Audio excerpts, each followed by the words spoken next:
sahabat DNTV, saat ini saya sedang berada di gedung Gramedia Matraman untuk mengikuti acara bedah buku, yaitu bedah buku The Story of Simplicity, yang berkisah tentang kesehajaan seorang intelijen yang berpangkat Mayor Jenderal TNI Dr. Suyanto SE MSI Han, yang dikupas dalam sebuah buku yang ditulis khusus oleh jurnalis senior, yaitu Bapak Robin Simanula. Oke, ikuti terus DNTV dalam bedah buku ini. DNTV inspiratif terpercaya.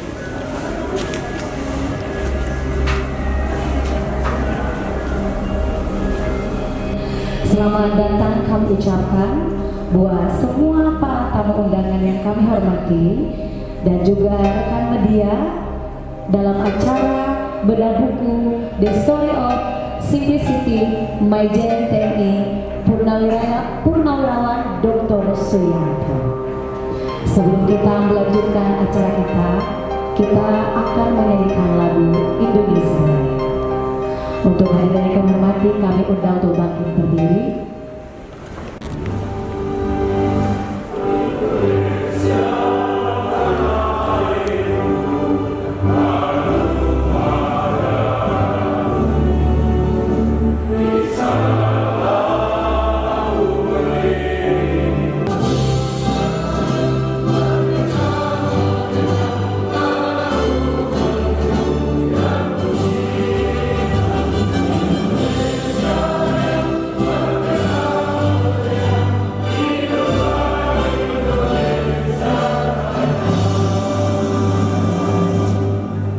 Hadirin dipersilakan untuk duduk kembali. Penulis, penerbit dan distributor Bapak CH Robin Simanula. Waktu dan tempat kami persilahkan.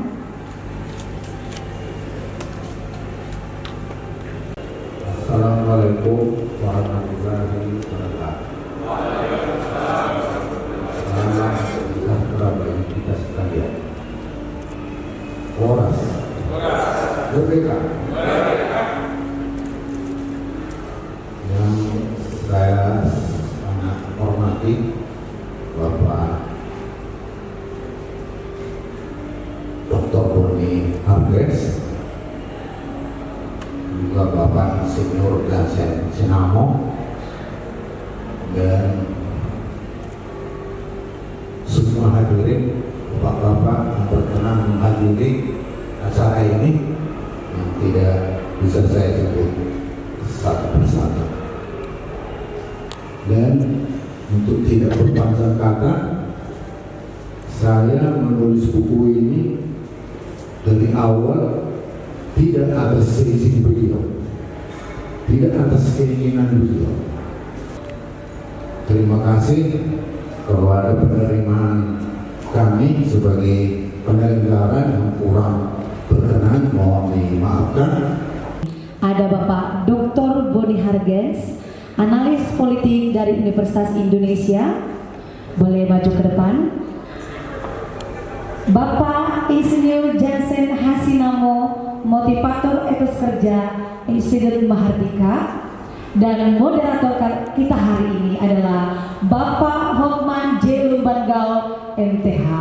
Untuk Bapak Hotman J. Lumbangal untuk boleh maju ke depan. Selamat siang Ibu Bapak. Kita akan membedah buku ini. Tapi sebelum saya sampaikan bedah dua tokoh kita, para narasumber nanti, saya akan beri pengantar. Di beberapa waktu lalu ada berita yang sangat hangat di media sosial, satu penerbit atau juga toko buku bahkan lebih tua dari Gramedia ini, pusatnya di Blitar, di Jakarta Pusat. Ini juga menjadi pembicaraan. Selalu disebut bahwa buku akan tidak ada gelap. Dan ternyata dalam penelitian juga bahwa buku itu tidak dibaca ternyata. Jadi kami sebagai penggiat buku merasa buku masih akan bertahan. Jadi ini sangat bersyukur kalau kita bisa membedah buku. Jadi bukan ketinggalan zaman kita kalau kita masih membedah buku. Buku menjadi rujukan kita untuk mengetahui banyak hal, termasuk mengetahui seseorang, termasuk Bapak Suyanto yang ditulis Bapak Dr. Andus Tihara bin Simanula. Selamat siang, Bapak sekalian. Sudah lama saya tidak bicara seperti ini, paling tidak semenjak COVID 3 tahun lebih. Saya memang gemar bicara, membedah buku dan menulis buku. Saya sendiri sudah menulis buku, 22 buku atas nama saya sendiri, dan kurang lebih 10 buku bersama dengan orang lain, gitu. Jadi ketika buku ini dimintakan oleh penulis penerbitnya untuk saya ikut membedahnya, dengan senang hati langsung saya iakan, dan segera bukunya diantar ke rumah saya untuk saya baca. Begitu saya baca bukunya dengan cepat, untuk mendapatkan buku apa sih, begitu ya. Saya bolak-balik dengan cepat. Saya cukup kaget karena dua hal. Satu, bukunya tebal sekali dan berat sekali. Pilihan kertasnya dan sakunya ini buku berat, gitulah kira-kira. Padahal saya seperti yang dilihat dari situ, tangan kiri saya sudah tidak normal lagi, tidak bisa memegang buku dengan baik akibat stroke 15 tahun yang lalu yang mengenai saya. Yang membuat saya kaget atau suka pada buku ini awalnya adalah karena Pak Suyanto yang dibahas pada buku ini ternyata pemburu Jawa. Jadi kesederhanaan yang dibicarakan dalam buku ini itu bukan itu. Yang dibicarakan dalam buku ini adalah kesederhanaan dalam berpikir, kesederhanaan dalam mendekati persoalan kerja, kesederhanaan yang digunakan oleh Pak Suyanto sebagai pedoman dalam bekerja dalam konteks yang lebih luas. Dan keempat, punya Indonesia. Itu tadi BIM. Disitulah Pak Suyanto ini bekerja sebagai top of intelligence officer, katakan begitu ya. Tapi tetap dikatakan oleh Pak Kepala BIM dan Pak penulis buku ini adalah sederhana. Itu dalam acara ini. Terima kasih Pak Moderator. Terima kasih Pak Jansen Fulmantinamo, pengantar yang sangat luar biasa. Sekarang waktunya untuk Dr. Boni Harbin. Pertempatan beliau hanya sampai dengan 4 menit saja. Dan kita akan dengar juga karena ada ungkapan juga bahwa dalam bidang intelijen kesederhanaan itu justru itu menjadi strategi budaya. Saya kira bisa Pak Boni Harbin ulasinya. Baik, terima kasih moderator. Terima kasih panitia yang sudah mengundang kami untuk hadir di sini. Sebetulnya apa yang mau saya bilang sudah saya tuangkan di kertas yang dibagikan. Mudah-mudahan sudah dibagikan. Ya, saya menulis sekitar 4 halaman itu kalau nggak salah. Mungkin sudah dibagikan. Saya mengenal Pak Maijen Dr. Suyanto ini pada satu waktu. Dari perkenalan pertama sampai kemudian kami sering berjumpa, saya langsung merasa ini pribadi yang luar biasa. Pak Suyanto ini sosok yang sederhana ya, tulus, apa adanya. Saya ingat ketika itu beliau punya staf yang masih muda. Kebetulan saudari kita Boru, saya tidak bisa sebut tuh marganya, Borunya apa lupa. Nah itu beliau dengan bercanda tapi serius. mau jodohin saya dengan bodoh. Bagi saya itu, saya terkejut tapi juga deg-degan karena staffnya cantik Pak. Saya tidak bisa membayangkan beliau sebegitu apa adanya, ngomong apa adanya, terus terang, langsung. Kebetulan saya juga orangnya langsung seperti itu, nggak ojo neko-neko kalau orang Jawa dulu, nggak basa-basi lah. Akhirnya saya merasa, wah, terhormat sekali bisa mengenal beliau dan dalam banyak kesempatan kami juga berbicara. Begitu saya baca bukunya Pak Christian Robin Simanullang, saya pertama dapat buku itu, bukan pertama, maksudnya pertama kali dapat buku itu saya langsung baca. Kebetulan malamnya ada dialog di televisi, di TV One. Saya bawa bukunya ke studio dan saya jadikan buku itu sebagai contoh. Saya angkat itu di depan kamera. Saya bilang ini the story of simplicity. Ini kisah hidup tentang kesederhanaan sebagai prinsip dan sebagai potongan hidup. Nah, ini yang krisis di zaman sekarang. Ibu bapak sekalian, sebagai akademisi saya punya perspektif tertentu di dalam melihat dinamika sosial dunia hari ini, termasuk di Indonesia. Kalau sebagian scholar melihat kita sudah terseret dalam post-truth tradisi post-truth,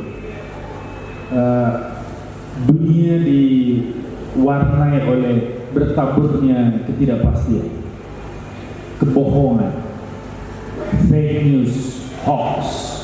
Kita tidak lagi punya batas untuk melihat mana yang benar, mana yang tidak benar.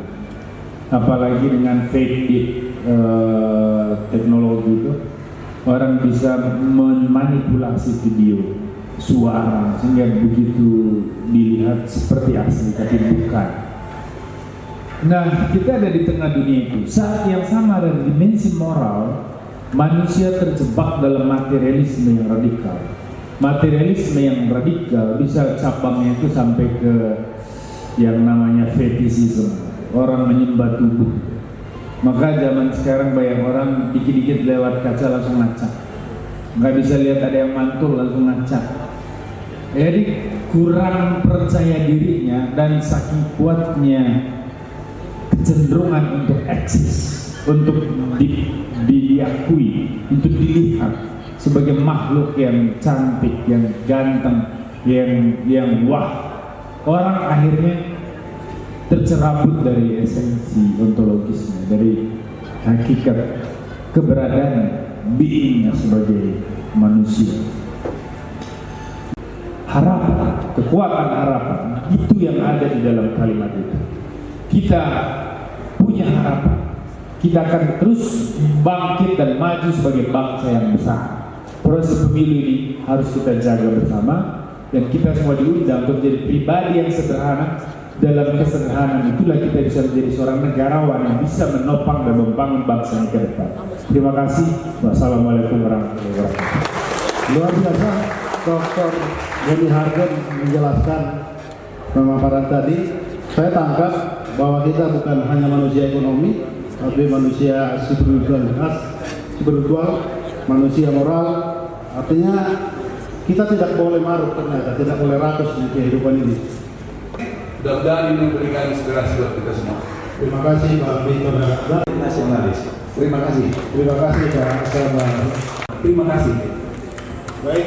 Kepada Bapak Dr. Boni Hargen, analis politik dosen Universitas Indonesia. Boleh tepuk tangan dulu. Sebagai penulis, beliau mampu menangkap realitas sosok Pak Maijen Dr. Suyanto yang memang sederhana. Saya kenal beliau dengan baik, profesional, ya, orang yang tulus, rendah hati ya, dan itu terungkap dengan baik dalam bukunya. Diskusi buku hari ini buat saya sih satu cara kita tidak hanya mengapresiasi sosok Pak Maijen Suyanto, tapi juga kita memberikan pendidikan kepada masyarakat dengan karya ini, buku ini, supaya semua orang kembali diundang untuk menghayati nilai-nilai kesederhanaan. Karena itulah yang krisis di zaman modern sekarang. ketika generasi muda kita dirasuki oleh hedonisme, ya, materialisme, dan kemudian proses politik kita juga banyak disusupi oleh orang-orang yang berambisi untuk ekonomi. Sekarang kita diminta untuk kembali kepada prinsip moral kesederhanaan, karena itulah yang bisa membantu dan memperkuat budaya nasional dan juga fondasi bangsa kita ke depan. Terima kasih. Itu aja, Mas. Ya, terima kasih Pak Dokter. Terima kasih kami ucapkan kepada Bapak Ibu sekalian. Pak Robin, izin, apa yang menjadi alasan sehingga Pak Robin membuat buku tentang kesederhanaan dari Maijen TNI Purnawirawan Dr. Suyanto? Satu, selain tadi yang sudah saya jelaskan ya, tentang jalan hidup beliau yang sederhana di tengah kerumitan profesinya, dan ternyata dia berhasil dalam beberapa tugasnya. Tapi di lain itu, untuk selain yang saya sudah kemukakan tadi, kan saat ini orang sudah semakin materialistis, semakin malah hedonis. Beliau ini masih menampilkan kehidupan yang bersahaja. Beliau mempunyai seorang putri yang banyak orang, anaknya tunggal seperti itu bisa dimanjai, itu dididik dia supaya mendidik. Dan kebetulan bukan hanya Pak Suyanto yang sederhana, ternyata istrinya itu pun sangat sederhana. Bahkan sudah istri seorang jenderal, dia masih mengepel rumah. Nah, itu salah dijabarkan itu lebih jauh. Itulah kesederhanaan, tetapi bukan berarti karena itu semata-mata. Tetapi bagaimana kesederhanaan itu menempanya menjadi seorang intelijen yang menurut kepala bin, dia pribadi yang tulus, sederhana, dan bisa melakukan pekerjaan-pekerjaan yang sulit tanpa menyerah. Itu kata atasannya. Berarti apa yang saya lihat tentang sosok itu adalah benar. Ada kesulitan khusus nggak mengangkat tentang Kisah ini. Oh, beliau itu tidak mau menceritakan hidupnya. Jadi sebaik saya kenal beberapa bulan, saya kan mengelola website Toko Indonesia, menulis profil para tokoh. Saya tidak melihat jabatan, tapi melihat gaya hidupnya, karakternya. Dia itu tidak pernah memandang rendah siapapun. Kalau saya lihat, kalau kita ajak berbicara dicoba mau negatif, wah dia langsung positif. Padahal menurut saya itulah pencarian kebenaran yang paling hakiki. Ketika kita mencari kebenaran orang lain, itu pasti kelihatan juga kelemahannya kalau dia punya. Jadi itu bukan berarti tidak sepihak itu, tapi lebih baik kita berprasangka baik daripada berprasangka buruk untuk mencari kebenaran. Dan itulah saya lihat mempraktekkan beliau ini dengan kesederhanaan, memecahkan kerumitan profesinya sebagai seorang peneliti. Pesan apa yang Pak Robin harapkan bagi masyarakat yang membaca buku tentang Pak Dr. Suyanto ini? Ya tentu kan pepatah mengatakan pengalaman adalah guru yang terbaik. Dan pengalaman orang lain itu bisa bisa menjadi guru bagi kita, walaupun tidak bisa dikopi 100% ya, karena masing-masing orang itu punya karakternya sendiri ya. Tapi pengalaman orang lain itu bisa kita gunakan menjadi guru yang baik bagi orang yang mau belajar dari kelebihan orang lain. Tapi sekarang ini banyak orang tidak mau belajar dari kelebihan orang lain, malah dipersekusi. Orang yang toleran malah dipenjarakan misalnya. Itu salah satu contoh bahwa karakter kesederhanaan itu, kebersahajaan itu sudah terkubur. Itulah kira-kira. Ada pesan khusus untuk masyarakat agar mereka bisa memiliki buku ini? Ya datanglah, belilah di toko buku, ada di Gramedia. Selain itu ada juga di Tokopedia. Wiki segera dan belajar tentang kesederhanaan, karakter orang miskin yang berkarakter sederhana itu orang kuat. Itu orang yang paling. Sebagai seorang kita tahu jurnalis ini kan agak susah ya untuk menerbitkan buku, gitu. Dan Pak Robin salah satu jurnalis yang mampu produktif dalam membuat buku. Boleh diberikan tips-tips untuk para jurnalis agar bisa juga mencintai? Tipsnya bagaimana cara menulis yang baik? Kata orang itu kan, dia menulis saja, terus menulis. Ya, untuk bisa menulis, ya membaca, banyak membaca. Jadi kebanyakan kita, teman seangkatan saya juga, menjadi wartawan, tapi dia pensiun setelah secara organisasi di perusahaannya dia memasuki pensiun. Menurut saya wartawan pensiun aneh, karena wartawan itu bukan guru, dia profesi. Profesi itu menyatu dengan diri kita, profesional itu. Jadi, tapi bagaimana dia bisa profesional? Karena dia hanya bisa menulis berita. Begini kejadian di sana, ada tabrakan, ditulis dengan singkat. Tapi kenapa itu tabrakan? Bagaimana itu tidak pernah digali saya. Jadi cara belajarnya itu ya